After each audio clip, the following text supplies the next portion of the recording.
ọja na-akpọ m ọja na-akpọ m ana m ekene ụmụ Igbo. Chukwu kere ụmụ Igbo kesịrị ha ike.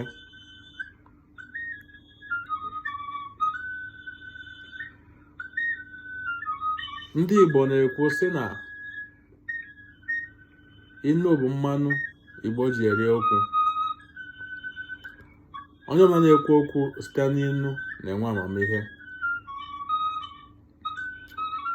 Unu echefukwa na omenala Igbo.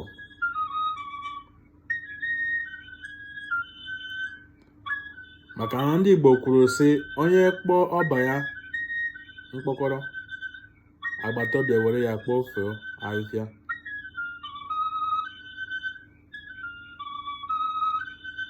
Ana m ekene unu. Ndị Igbo kwere sị na ọkwa asịrị nwa ya goturu oji goturu mgbọrọgwụ maka ada ama ama. O gwara o. Ekene m unu.